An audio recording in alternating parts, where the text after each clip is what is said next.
Hello, everyone. Good afternoon. It's another Sunday afternoon here in Coaching Think Talk, and this is Coaching for God-Centered Living with Master Coach Hasmin.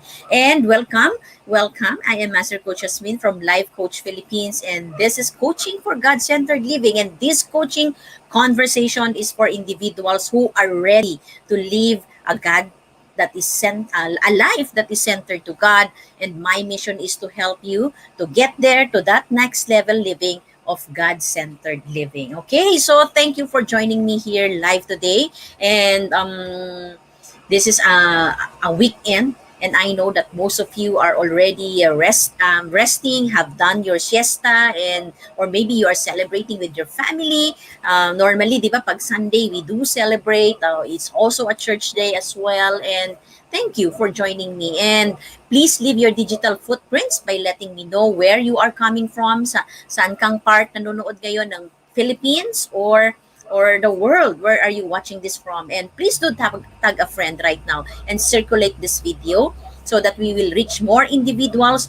who might be in need of what I am going to share to you today. As you can see on the screen, we are going to talk about be patient. And last week, we've talked about be joyful. So for this week, this Sunday, let's talk about be patient. So I also encourage you to give some shout out to the people that you wanted to greet and reach out with some inspiring message sa chat box. So, di ba, para makasama natin sila this afternoon together with you watching.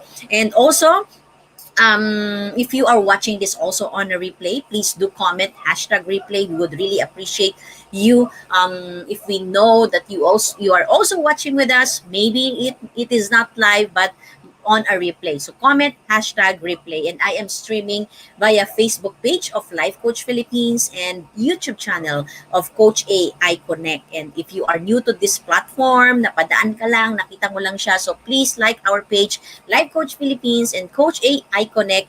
Please like, follow, and subscribe so that we can stay connected for future learning. So here in Life Coach Philippines and Coach AI Connect, every day you will experience a lot of learnings from starting from 10 a.m., 2 p.m., 4 p.m., and 7 p.m. And aside from that, there's a lot of readings, content about coaching that you can read on, and you will be definitely blessed. So please like our page, share it to your friends, to your family, to your colleagues, to your coworkers. Tell them to like Life Coach Philippines and be a blessing today. So hello, Jana. Thank you for watching this afternoon. So please do tag your friends right now. Share this in your timeline. Share this into your Facebook group or Facebook page. So for those of you who have just joined me for the first time, I am Master Coach Hasmin. I am a certified CACC life coach and a certified mental health coach as well. And I am a master builder apprentice of Master Coach A. And we are building a tribe and we are helping people make their unstoppable dream come true. And thank you for the opportunity for you to join me and helping you to make your unstoppable dream come true.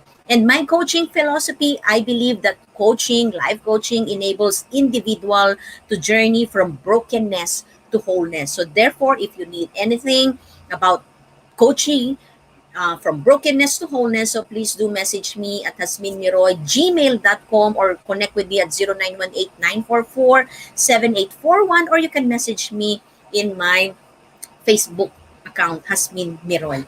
I am a registered medical technologist for 10 years, and before I shifted into a different career as a marketing executive, that is still also in healthcare business. Okay, so after 10 years, that is my career path. Every 10 years, something happens into my career path, diba? So, and after 10 years of being a marketing executive, which is up to until now, I'm on my 13th year already. And on my 10th year, I met life coaching. And at that time, I fell in love with the profession. Although I do it right now part-time, I still work in the corporate. And I do coaching part-time. And I marry both profession, because both profession, life coaching and working as an executive, is something that can be integrated, can be joined together. And on days that when I am not in the office, especially at nighttime and on weekends, I do serve the community, just like what I do here in Life Coach Philippines. I am a master coach as well. I am the first master coach from the first apprenticeship program of Master Coach A, and that was 2019. Life and mental health coach as well, tribe builder, public speaker, pastor's wife, and a mother of two, ages 19 and 17 years old. So if there's something that you need to ask, just let me know. Okay, I'm open for conversation. I'm open for interviews or anything, and I'm open for other life coaching needs that you would need. Okay, so hello, Coach Rizal. Thank you for joining this afternoon. And aside from that, what I do is I am also the founder and creator of Life's Labyrinth Coaching Community. This is the tribe that I am building. And if you want to be part of it, so just type in, search in Facebook, Life's Labyrinth Coaching Community. This is a free Facebook community. All you need to do is to just answer the questions so that your membership will be automatic. So join me inside Life's Labyrinth community. So inside it, we help I help people to get to turn their chaos into order. You know what? Sometimes in life, mapapagod tayo, di ba? With so many things that we are doing in life and we haven't hit that ito ba talaga yung gusto ko sa buhay? If you are in that state, then join my community, Life's Labyrinth Coaching Community, and together, let's turn that confusion, let's turn that chaos into order and find, okay, make order as are your priority in your life. If you are ready right now to make a change in your life, join me in Life's Labyrinth Coaching Community. And one of also that I do is I do Life Coaching 101. Become a coaching entrepreneur and end your financial frustrations. You know what? We are in the third wave, entering third wave, and we have seen a lot of companies shut down. The economy is changing rapidly, changing fast, right? So if you need something that would end your financial frustrations, do message me. I do have a class. I do have a class on Wednesday. I will be posting the ad later on. So on Wednesday, 7 p.m. and Saturday at 10 a.m. if you want to join Life Coaching 101 and become a coaching entrepreneur. This is a free class. Before, it is a paid class, but as our gift, Life Coach Philippines gift to each and every one of you, we are making it available so that you would be able to understand what we do as a life coach and what opportunities are open to each and every one of you if you want it to become a profession. Okay, so message me, connect with Life Coach Philippines if you want to join Life Coaching one-on-one this coming Wednesday and on Saturday. And also, I am one of the another episode that I do here in Coaching Think Talk. This is every Saturday at 2 p.m. is Coaching for Frontliners. So I am part of the medical industry. I am a registered medical technologist, and right now I am the corporate as a marketing executive, but it is the same industry. It is in the same healthcare industry. So it's my passion and it is my heart. Okay, that's why I'm still there. It is my heart to serve the healthcare industry as well, along with what I do in life coaching. So if you know a frontliner, let them join the coaching for frontliners every Saturday at 2 p.m. And also, I do coaching talk at Decaf Brewing Live twice a month. Okay, join me. That my next slot will be on Saturday, 12 noon. So let's have a lunch date. Join me and let's talk about a very interesting topic, unboxing mental health. So these are the few things that I do. So if there's anything more that you need and you need just message me, okay? And I do also, and I am also part of the 6 steps to 6-figure speaking career training program of Master Coach A. I am one of the scholars in public speaking of Master Coach A, and by August 10, I am inviting you to join us for our Samut Summit. That will be on August 10. So that's me. These are the things that I do. So let's proceed with our topic. But before that, I encourage you to become a blessing in the space today, digital space, in your Facebook, in your Instagram, or your Twitter, whatever it is that you are, whatever it is, whatever platform that you are in right now, be a blessing. Okay? So how can I be a blessing? Diba? Ang tanong mo siguro sa akin, just share your aha moment. Just share one learning that you've got from this talk. There's a lot of testimonies already that they were able to bless someone. They were able to change someone else's life just by sharing their aha moments in what they have learned. So don't forget to put in there hashtag pack my bag moment. That's what we call our aha moments, our nuggets of wisdom. Hashtag pack my bag moment and coaching TikTok as a reference on where did you get that wisdom, and then where did you get that aha moment. Okay, is that a deal? Is that something that you can do this afternoon? Share your hashtag pack my bag moment and be a blessing. And you know, when you are a blessing, many people will pray for you, right? So be a blessing so that many people will pray for you. Di ba? Kapag ka nabibless tayo, nagpapasalamat tayo sa Diyos, di ba? Lord, thank you for that person who blessed me today. And if you want someone, okay, to pray for you, be a blessing to that person by sharing your aha moment in your hashtag pack my bag moment. So let me just welcome those people who are joining me live right now. Hello, Coach Marife. Thank you for watching from Tacloban. Si Coach Lynn from Laguna. Si Coach Mau from Antipolo City.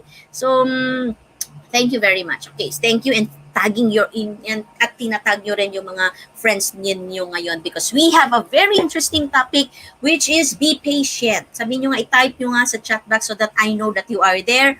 Be patient. Be patient. Diba? You type it in the chat box right now.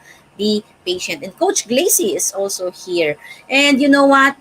A God-centered life. Every week, every day, God gives us the opportunity to think, okay, to have a reflection if we are living our life centered to God, or are we already living a self-centered life, right? So you know what?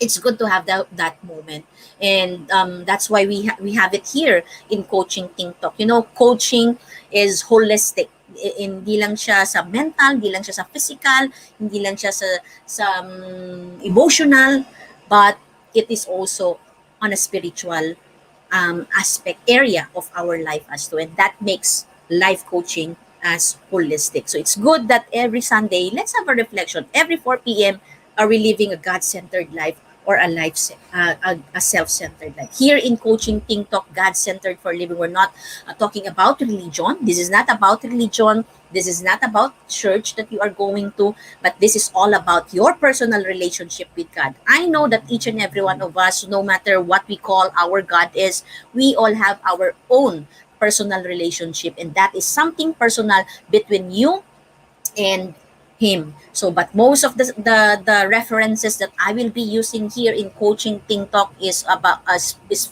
can be found on the scripture, and how we can align it and use it in our daily living. So let's begin God-centered living. So be patient. Ayan. So na-type nyo na ba yung be patient? So thank you, Coach Glacy, for typing it in. Be patient, di ba? So type it in the chat box. I know that excited na kayong marinig, di ba? Ang tagal naman magsimula ni Coach Hasmin, di ba? So be patient. So ito na.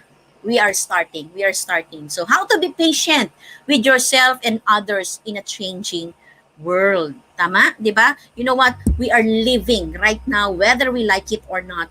Whether we like it or not, we live in a time where everything can change and at an accelerated pace. Tama ba? Ang bilis, 'di ba? So without even noticing that the COVID situation is already almost 1 year and running on 2 years, more than a year already, di ba? It started last year, January pa nga lang actually, but the lockdown started at March, di ba?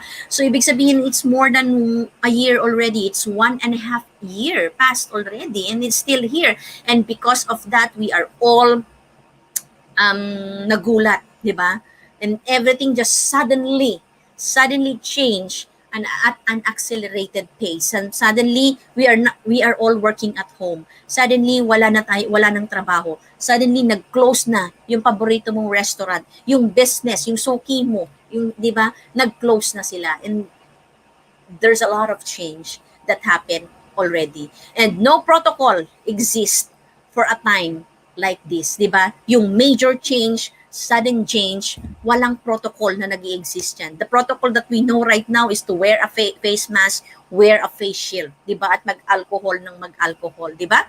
And no wisdom upon which to rely or set a course to follow when everything suddenly change, when everything rapidly change at an rapidly na, no, 'di ba? An accelerated pace pa. We are not prepared for such a time as this, right? So if there is a time that we should be patient, I believe that it would be right now, 'di ba? So right now, 'di ba? So kailangan natin ngayon ng patience, right? So let me just quote this quotations to you to set our discussion for this afternoon. Be patient because great things takes time. Keep calm and be patient because everything comes to you at the right moment if you just be patient. So what is it that's stopping you to be patient? Okay, a question that I would like to leave to you, okay? Ano nga ba ang nag-i-stop sa akin para maging patient ako? You know, there is challenge with patience. May mga challenge kasi, 'di ba? May mga nagcha-challenge kasi ng patience natin. One of that is you hold yourself. O, 'di ba? Pati yung dapat isa-isa 'to lalabas eh. Hindi siya patient. 'Di ba? Bigla siyang lumabas lahat. Dapat lalabas siya ng paisa-isa. But, even sometimes our presentation can be impatient. Gusto nilang lumabas ka agad lahat, 'di ba? So the first thing that challenge with us with patience is you hold yourself and others to unrealistic standards. Tama ba? So let me know if you are four out of four or one out of four, two out of four, three out of four, 'di ba? Sometimes na-challenge yung patience natin because we hold ourselves or we hold other people with unrealistic standard. We set our standards too high. We set our standards unrealistically. And sometimes, wala naman siyang basis, di ba? And then, because of that, pag ang taas ng standard natin, di ba, the next thing that would happen is we beat ourselves up for not doing it well enough. Tama ba? We beat ourselves. Bakit ba hindi ko to nagawa? Bakit ba mali yung ginawa ko? Dapat ganito yung ginawa ko. Diba? So, and then, eventually, you will criticize yourself for lagging behind too long. Diba? So, you will, ang tagal naman ng growth ko. Why can't I finish this? Why can't I do it the same way others are doing it? Right? So, hashtag relate ba tayo dito? And we expect not to feel natural human emotions. So who is guilty here, di ba? And then you have the tendency na dapat hindi ko to nararamdaman eh. Dapat hindi ako nagagalit, dapat hindi ako naiinis, di ba? So this is the challenge with patience. So no matter how we want to be patient, how we want to become calm, pero may challenge kasi, di ba? And this is the challenge with patience. So 2 out of 4 daw si Coach Tin, 'di ba? So delaying si Coach beat and criticize si Coach Tin, 'di ba? So this is what is challenging our patience. And patience is the natural power we have within ourselves. So that is a good news, 'di ba? Kasi lahat pala tayo ay may natural power and that is within us, okay? And that is within us, yung patience na yan. And to wait for something without getting angry or upset. Yun pala yung tunay na patience, di ba? When you are waiting for something, may inaantay mo yung progress mo, inaantay mong yung mga tinanim mo, tumubo na, di ba? Without getting angry or upset.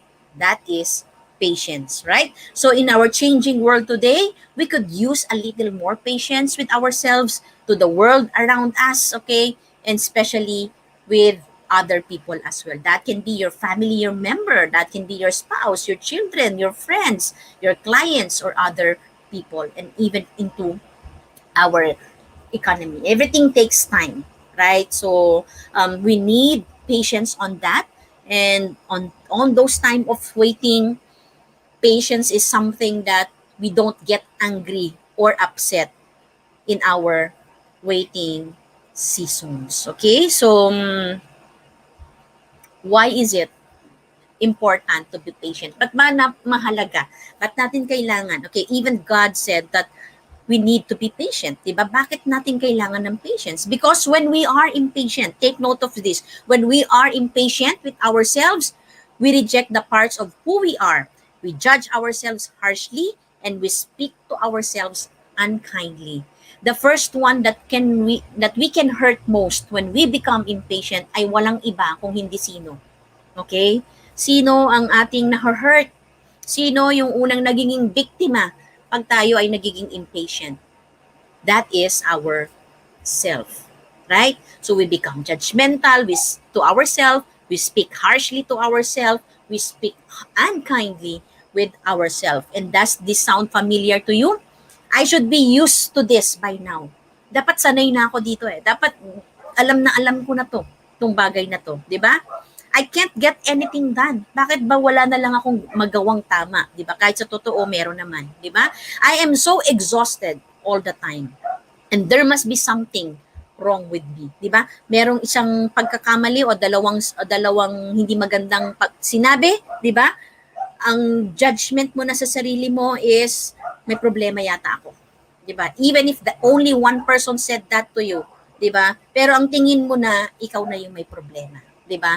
So we can be so harsh, we can be unkind, we can be uncompassionate with ourselves when we are impatient, 'di ba? Ayun, sabi ni Coach Glacy, mali na naman ako, 'di ba? Isang beses ka lang naman nagkamali sa isang buwan, 'di ba? Pero you criticize yourself too much, right? So that's why we need patience. Kasi ang unang biktima, the first person that you will hurt the most, okay, bago pa yung tao na, yes, nasasaktan natin yung tao sa paligid natin, di ba? But the most person that you hurt is no other than you. And ito ang nangyayari, di ba? This lack of patience blocks the changes, blocks our success, it blocks our progress. Because hindi pa tayo nagsisimula, we want to quit already. This leads, okay, impatience leads to lack of motivation to keep trying, and so we end up stopping before we really ever started, di ba? You wanted to quit your project. You wanted to quit yung sinimulan mo na, di ba? Na you wanted to quit that relationship. You wanted to quit that business. That is the impact of being impatient. And it's not helping us to experience the beautiful life that is intended to God. Okay? That is intended by God to us. Right? You know, it is God's commandment. God's command is really very, very clear that we should be patient with all, and especially to ourselves. So have patience with all things, but first of all,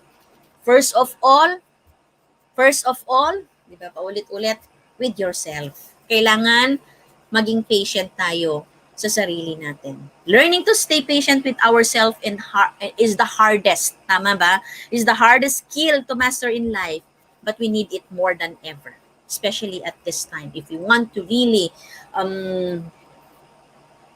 make our unstoppable dream come true, we must be patient with ourselves. And God says in the scripture says that Philippians 1:6, have patience. God isn't finished yet. Totoo naman, di ba? Hanggat we are still alive, we are still living, God is not done yet. God is not finished yet with each and every one of us. The more that we should rely on Him, the more that we should be patient with ourselves, kasi tuloy-tuloy naman yung pagta-transform ni God sa atin, di ba? It depends on our obedience, it depends on our humility, it depends on our submission to the process that He is allowing us to go through. So have patience. God is not finished yet with you. As long as you're alive, God is not yet finished with you. We are on an ongoing process, ongoing modification, ongoing cycle of improvement, di ba? Kay God. So be patient. Next is, let's not get tired. Okay, let's not get tired of doing good, because in time we will have the harvest if we don't give up. That's in Galatians 6:9. True, right? If you know that you are doing something right, if you know that what you are doing is something that God is making you to do, okay, huwag tayong mapagod. Yes, it can be tiring sometimes. I do feel it sometimes. So with the things that I do, di ba, minsan nakakapagod because you wanted to see the results immediately, right? But God is encouraging us that ano, let's not get tired of doing good, especially if you are doing good, because in a proper time you will reap a harvest, and that is a promise. And if you can see, pag magtanim ka, di ba? Mag Hindi naman yan magiging mag-fruit agad, di ba? It will really take time for that na mag-harvest ka, right? So also in our lives. So be joyful in hope, be patient in affliction, and be faithful in prayer. God is commanding us to be patient. Last week, to be joyful. This week, to be patient. Next week, to be faithful. Okay? So, that is God's command. That is very, very clear. We are all called to be patient. So, if we want to live a God-centered life, we must be patient. Pero, okay, I would like to share to you 5 tips, okay, for that, in order for you to improve your patience. Sabi nga natin kanina, that patience is your inner power already, and we just have to strengthen it more and more. So the first thing that you need to strengthen your patience is to focus on your progress, not on your perfection. Remember that, okay? Focus on your progress, not perfection. You know what? Um, we are all a victim of being a perfectionist. I am too. Okay, I am one. And that's the good thing about life coaching. That when I met life coaching, and I nagpa-coach ako, okay, that was the time that I gave myself the permission to have a vacation from perfection. Because when you are okay, when you are always on a race, okay, lagi kang gusto mong maging perfect lahat ng bagay, um, it can numb you, right? You can just let life goes by, di ba, nang hindi mo siya nararamdaman. And you cannot appreciate things any longer in your life. Kahit na maganda na yung nangyayari, di ba? But you cannot appreciate it because you are too focused on making things perfect, right? So the first thing, if you want to really strengthen your patience, is to focus on your progress and not your perfection, because a progress is still a progress no matter how small it is, di ba? If you compare yourself today or yesterday or last week, you've made a progress. It doesn't matter if that is small, pero minsan yung small progress na yan sa tingin mo, di ba? That can be a big thing to someone, di ba? That can be a blessing to someone already. So try focusing on your progress. You make, okay, and learn than okay, make and what you learn, rather than beating yourself up for not doing it right and aren't far enough. Instead of beating yourself, focus on your progress no matter how small it is. Progress is progress no matter how small it is. Pangalawa is you need to practice. Practice, practice, practice. So the difference, sabi dito, is the difference between ordinary and extraordinary is practice. So if you want to become extraordinary in what you do, you need to practice it. Okay? So what do we need to practice? Kailangan nating i-practice yung patience natin, di ba? As you practice, you will begin to gain more patience and may even realize that you feel calmer, can come to agreements more quickly, and feel happier overall, di ba? Kapag naging patient ka, nag-practice ka ng patience mo, you will be calmer, you will be happier, and you will be more patient with other people as well. Di ba? Minsan mahirap maging patient, 'di ba, sa ibang mga tao. But if you want to really become patient, practice it. Practice being patient. So give yourself the opportunity to earn your reward and resist the urge for immediate gratification. Ayun, nakita ko na 'yon kanina, 'di ba? Immediate gratification, instant gratification. We have to let go of ourselves from that instant or immediate gratification. So, gusto mo bang malaman paano mo i-practice ang patience mo? 3 things that I will share to you. Number 1 is kapag nasa pila ka, okay? If you are in a queuing in a line, let someone go. Paunahin mo. Yung ikaw na, 'di ba? Ikaw na, for example, you are in the bank or you're in a cashier, di ba? Pagka ikaw, turn mo na, paunahin mo yung nasa likod mo. So if you want to really practice your patience, do that every day. Di ba? Do something na yung dapat ikaw na, but let go para ma-practice mo lang yung patience mo until such time that you no longer react on that, di ba? Or you can also try this. Listen to someone else, okay? Someone else without interrupting and saying your opinion and without responding at first. Yung makikinig ka lang talaga. Okay, pipigilan mo yung sarili mo na mag-react at magbigay ng iyong opinion. That is a great practice for patience, right? So, ito pa, wait a few moments to begin eating when you sit down for a meal, 'di ba? Lalo na, 'di ba, pag nasa table ka na, gusto mo nang kumain, 'di ba? Kain ka na talaga, 'di ba? So why not take some time. Nandiyan ka sa table and you see the food there, 'di ba? Yung favorite ulam mo andiyan. But take some time, few minutes, 2 minutes, 'di ba? Para ma-practice mo yung patience mo. Because when you practice your patience, okay, you will become calmer. You can be in agreement more quickly. Yes, there will be disagreement. The world is not perfect, pero you can be in agreement quickly and you will feel happy overall. Right? Sabi ni Coach Glacy here is instant gratification will lead you to a lost path. Tama. Kaya life's labyrinth. Okay? So, merong clear path. Number three that you can do is to reduce stress. You know, patience comes with more difficult in life when you have a lot of things on your plate and on your mind. Tama ba? Pag sobrang dami sa isip natin at there's so many things that we are saying yes to, it can be so hard to be patient when we are also overscheduled or preoccupied with worries, di ba? It's so hard to become patient. So things that you can do is identify the things in your life that causes you stress, ano-ano yung nagtitrigger sa'yo na mag-cause ng stress, and then find solution. Once you were able to find it, find solutions to those stressors mo.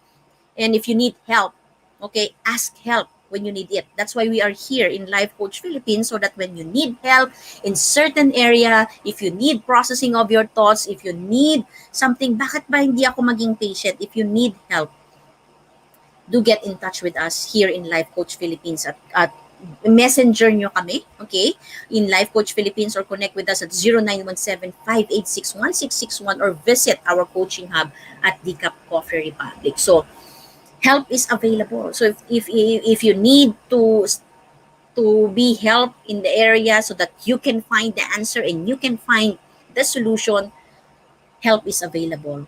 And one thing that you can also look at is look at where do you spend your time and see where you can cut out to allow more time to focus on the things that are important to you. Diba? Make an inventory of the things that you are doing every day. We have this 8,760 hours, di ba? Time audit. Make a time audit. Make an inventory of your time. Where do you really spend most of your time? Bakit kulang ka sa oras, di ba? And then if you find it, nailista mo siya, cut off those things that so that you will be focusing more on the things that is important to you. And of course, do not underestimate the power of having self-care in order to reduce stress. Again, patience can be so hard if there's so many things on our table and there's a lot of things on our mind. So reduce stress. Number four is stop multitasking. You can do so many things at a time and at a day, just like what you can see here on the picture. And sometimes I do that also, but it doesn't help, right? The more that you become impatient, we are more impatient when we juggle too many things at once. We all do it. Sometimes we jump from one task to another without finishing the first. And the worst part is pag wala kang natapos is you get frustrated. You get impatient with yourself. You beat yourself up, 'di ba? Bakit hindi ko siya nagawa? Bakit hindi ko siya natapos? Right? So, it would be best for each and every one of us to really stop on multitasking.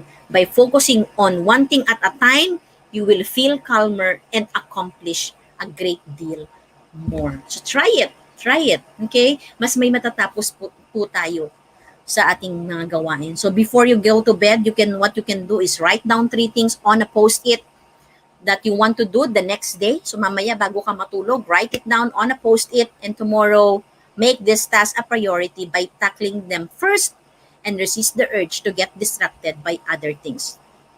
List it down, prioritize, right?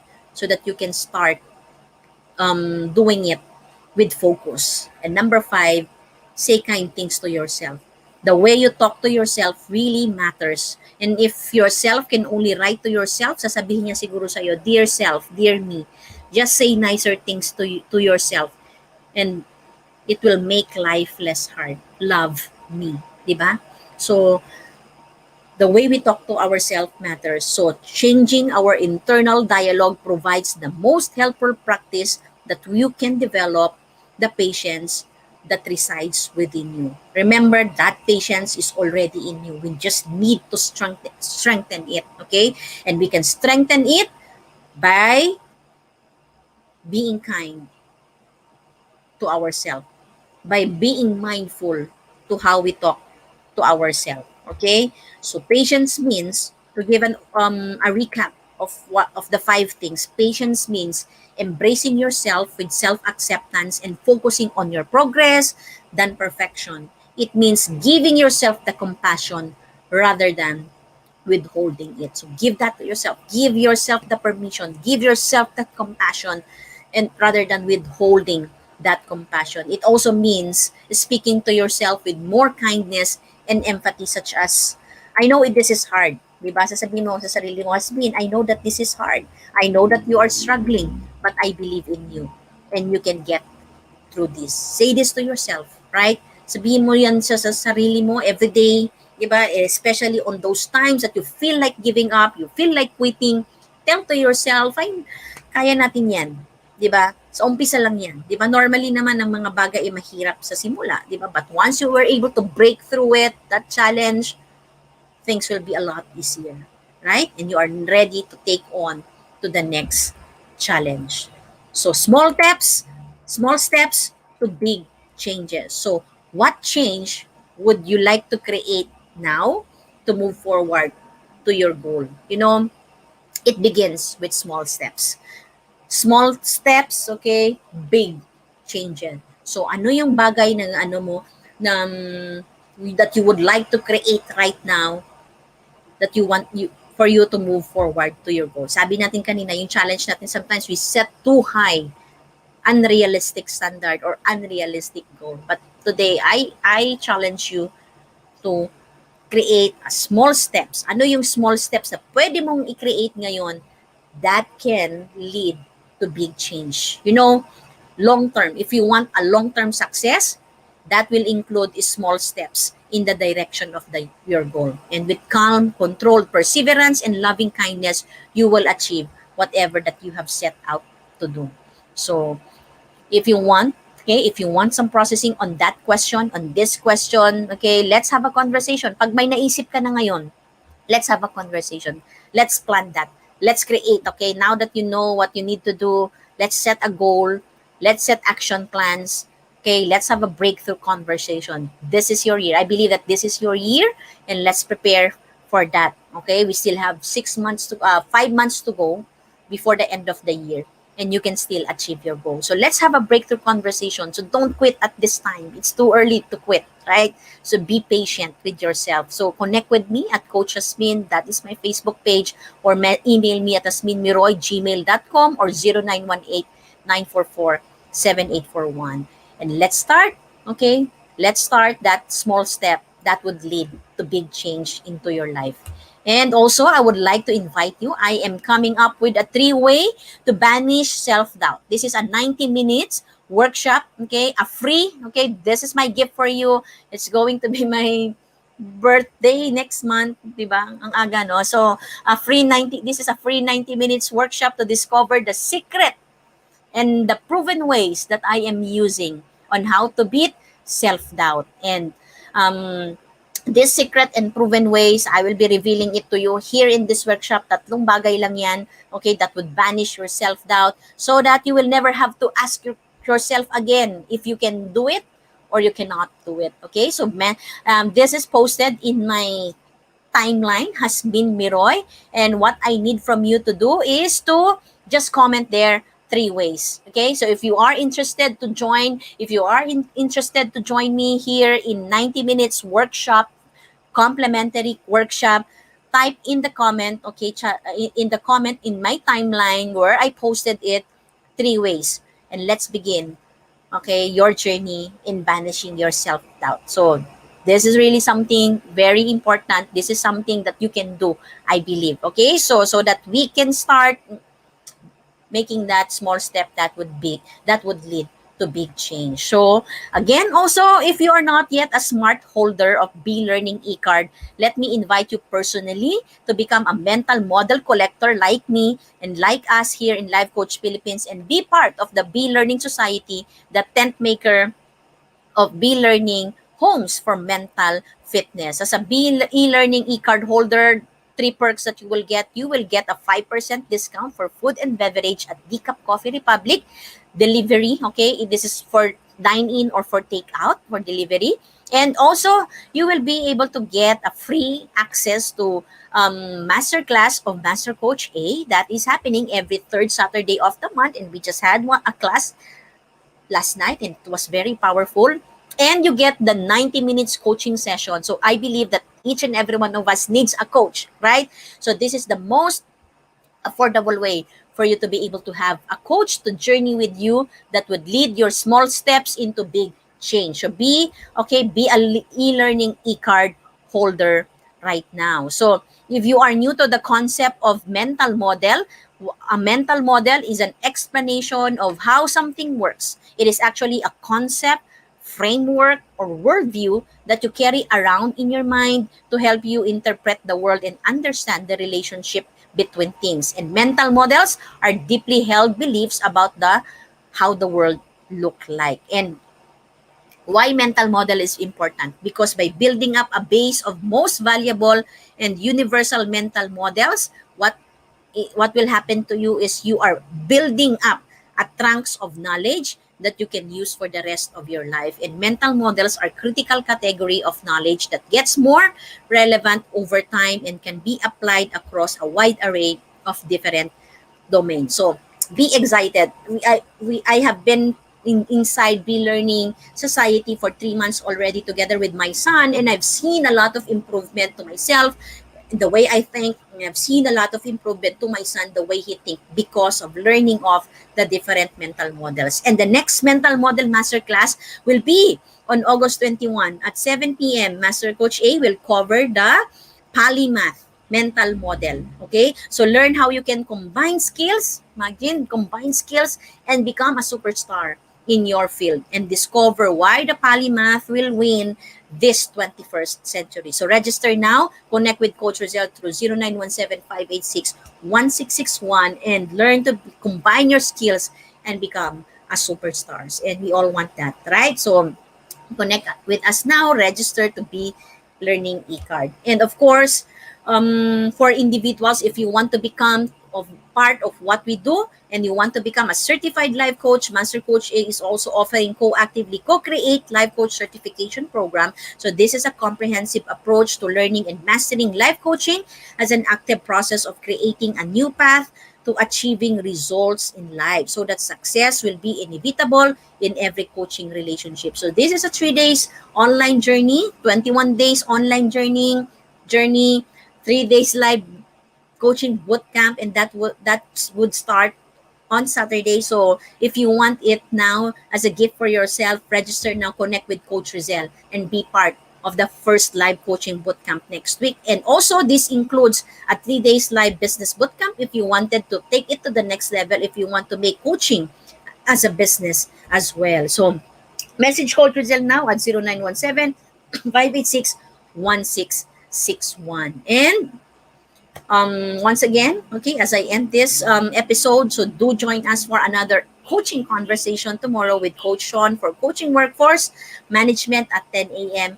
Coach Maan for Coaching for Healthy Mind Space at 2 p.m., and Coach Teen for Coaching for Relationship at 4 p.m. So once again, this is Master Coach Hasmin from Life Coach Philippines for Coaching Think Talk. And coaches like us think and talk like this. This is us in the Philippines. Love bam boom, love bam boom, love bam boom. Bye-bye.